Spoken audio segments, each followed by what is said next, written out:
Alright guys, welcome back to the channel. We have more gaming and PlayStation news, rumours and leaks to go over. If you enjoyed today's video, please show your support by hitting that like button. Now, if you're a fan of Hideo Kojima's work, the legendary game creator behind the Metal Gear Solid series and Death Stranding, you've probably been curious about what he's developing next. Well, Death Stranding 2 on the beach has gone down exceptionally well. Kojima has another PlayStation exclusive game in the pipeline, a game called Physint, which is meant to be a spiritual successor to the Metal Gear Solid series. Now, Kojima has confirmed that the game is still in its very early stages, what he calls the conceptual stage. That means ideas are being shaped and worked out, core themes are still being discussed, and the overall vision is starting to take some shape and form, but no active production or gameplay development is happening just yet. Kojima is also involved with another mysterious project called OD, which has been teased but not fully revealed, and at the same time he's personally laying the groundwork for Physint. Unlike Death Stranding 2 and OD, where he's supported by a full team, Kojima currently says that he's handling the early work on Physint entirely by himself. On top of the work currently going on at OD and the conceptual phases of Physint, he's still taking part in regular interviews, promotional appearances, and the odd photo shoot while still promoting Death Stranding 2. So it still feels like that he's working on Death Stranding 2. Back in May, Kojima hinted that Physint could be 5 to 6 years away. Now, with confirmation that the project hasn't moved past the concept phase, the timeline makes even more sense. The game was first revealed during Sony's State of Play showcase in January 2024, where Kojima described it as the beginning of Phase 2 for Kojima Productions. In other words, it's the next big step for his studio after completing Death Stranding 2 and OD. Physint is supposed to be a stealth action title described as a spiritual successor to his iconic Metal Gear Solid series. Physint is being developed by Kojima Productions and published by Sony Interactive Entertainment. Now, Kojima has stated that he's working on the project by himself as he works out the early ideas, what he calls the conceptualization stage, with full development expected to commence after he's completed OD.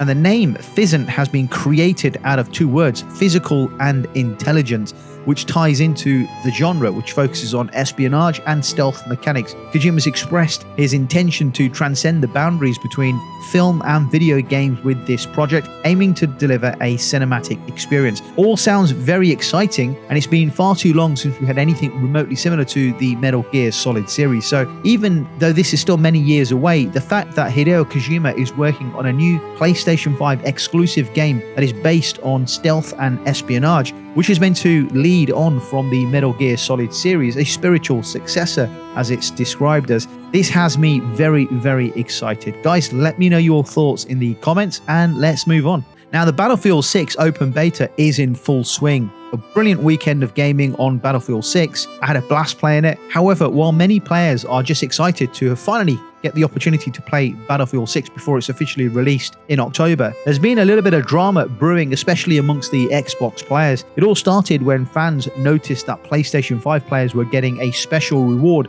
just for participating in the open beta. Now, if you tried the open beta weekend on PlayStation 5 this weekend, you would have unlocked the Advanced Party Character skin. This cosmetic will carry over to the full game when it launches on October the 10th. The skin itself isn't anything over the top. It's basically a standard soldier outfit, but with some PlayStation Blue accents to make it stand out. So why are some Xbox gamers crying about this? Well, the bonus is exclusive to PlayStation 5 players. If you're on Xbox or PC, you don't get it. And that's left many players on the platform feeling like they're being left out, and many have been voicing their frustration across social media. Some are calling it unfair marketing tactics, while others say it's just a harmless bonus for PlayStation users. Either way, it's been a hot topic on social media these past couple of days. But that's not the only conversation happening around the beta. Behind the scenes, EA's anti-cheat team has been working hard to keep these dirty, rotten scoundrels from ruining the open beta weekend. And the game's anti-cheat system, known as Javelin, along with secure boot requirement, has already been put to the test in a massive way. According to a member of EA's anti-cheat team, Javelin has blocked more than 330,000 attempts to to cheat or mess with the anti-cheat protections during the open beta weekend so far. Players themselves have also been helping with over 44,000 potential cheaters who were reported on day one alone, with another 60,000 reports coming in shortly after. I mean, it's pathetic, isn't it, really? Come on. Having to cheat in an open beta weekend, what a bunch of losers. These reports are more valuable than people might think. EA says that flagging one actual cheater can sometimes lead them to entire cheat communities, helping them improve the detection systems. They explain that anti-cheat work is never one and done. It has to evolve constantly because cheating methods change over a period of time. As for secure boot, which some players questioned, EA says it's not meant to be a perfect solution on its own. Instead, it's another layer of protection that makes it harder for cheat developers to operate. In short, it stops your PC from running with certain vulnerable drivers that could be exploited. And if those drivers are somehow running with secure boot on, EA knows something suspicious is going on. The open beta weekend has been huge so far, with so many players signing up for the weekend test that EA decided to give access to everyone who requested it. And if you can't or didn't join this weekend, there's no need to worry. You can still complete the weekend's challenges during the second round of testing next weekend. From early impressions, the feedback on Battlefield 6 is cautiously optimistic. Some players are saying the game feels like it has all the right building blocks for a truly great Battlefield experience, maybe even one of the best in the series, but at the same time, there's still a wait and see attitude. People want to know if the bold gameplay changes will pay off, or if they might overcomplicate what could be otherwise a brilliant game. One thing is for sure though, between platform exclusive bonuses, massive anti-cheat efforts, and heated player discussions, Battlefield 6 is proving to be a topic of debate, and it's not even out yet.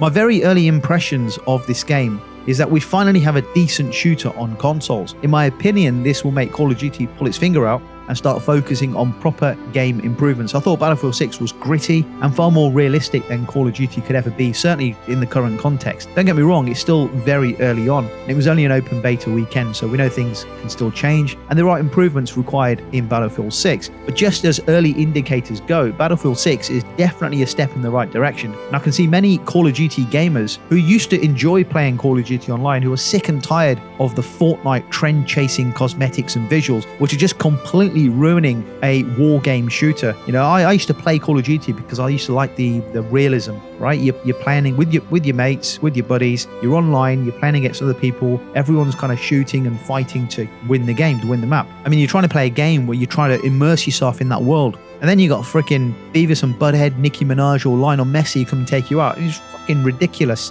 There's a game out there for crap like that, and then it's called Fortnite, not Call of Duty. Anyway, these are my early impressions, early thoughts. A lot can change, but so far, so good. And I'm looking forward to next weekend's second open beta weekend. So let me know your thoughts if you got to try out the Battlefield open beta weekend, and let's move on. Ghost of Yotei is one of the next big first-party titles from Sony.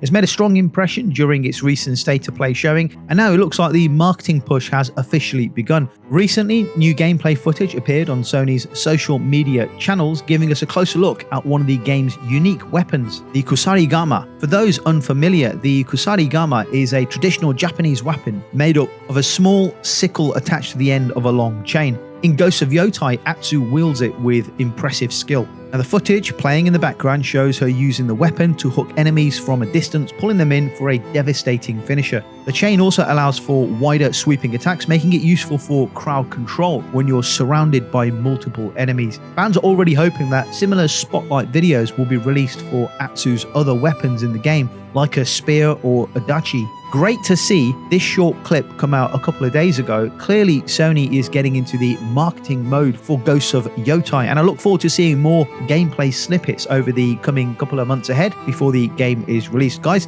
let me know your thoughts and let's move on. We finally have an update on Bungie's Marathon. The game has had quite a bit of a rocky road recently, but Sony is still confident it will launch before the end of the current fiscal year, which wraps up in March 2026. Originally, Marathon was slated to release on September 23rd, 2025 on PlayStation, Xbox and PC. But Bungie delayed it to work on several key improvements following the initial impressions that, let's say, left a sour taste with many gamers. During Sony's latest financial results, CFO Lin Tao addressed the situation directly. She explained that Bungie is fixing the problems and that the plan is to announce a new release date in the autumn. While Tao stopped short of making any promises, she said a cancellation is not expected. Bungie has been using this extra development time to enhance the game's AI, story elements, and visuals. The game's director even spoke earlier this year about why Marathon will be a premium title rather than a free-to-play, positioning it as a full paid experience instead of relying on microtransactions from day one.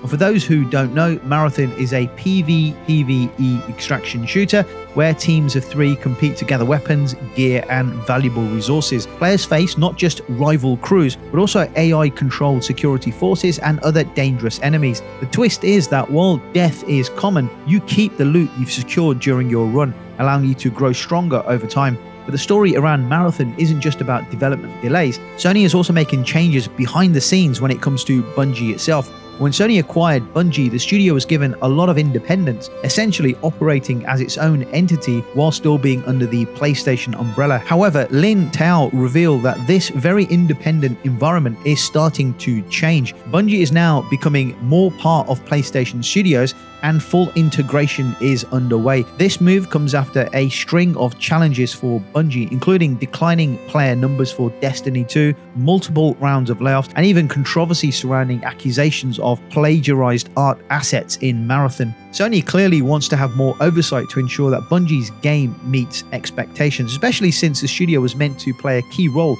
in Sony's big live service push for the PlayStation 5 generation. I think, honestly speaking, I think it was only a matter of time before Sony fully integrated Bungie into PlayStation Studios. The studio clearly needs more direction and oversight, and as for Marathon, it may be Bungie's last chance to prove that they still have what it takes to deliver a live service game, especially after the dramatic decline of players on Destiny. Guys, let me know your thoughts and let's move on. A quick but exciting update for Hellblade 2 fans. Ninja Theory has confirmed that Senua's Saga Hellblade 2 will fully support the PlayStation 5 Pro right from day one when it launches tomorrow on August the 12th.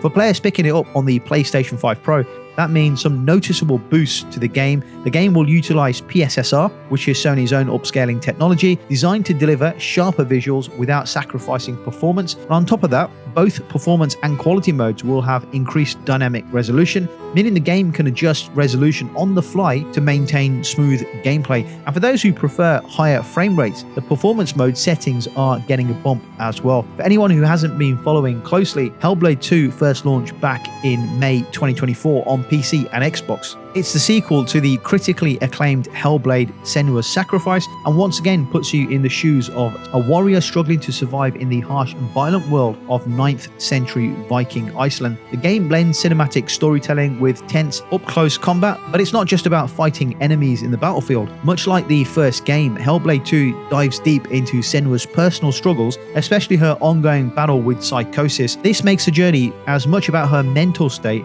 as it is about her physical survival. Players can expect to traverse some incredible hostile environments, from jagged storm-beaten coastlines to frozen mountain paths, all brought to life with Ninja Theory's signature attention to detail. With the PlayStation 5 Pro enhancements in place, PlayStation players will be able to experience Hellblade 2 with sharper graphics, smoother gameplay, and an overall more immersive presentation. It's a welcome upgrade for a game that's already praised for its stunning visuals and emotional storytelling. Guys, let me know if you plan on getting this on PlayStation when it launches tomorrow. Let me know your thoughts in the comment about the content discussed in today's video, and I'll catch you on the next video.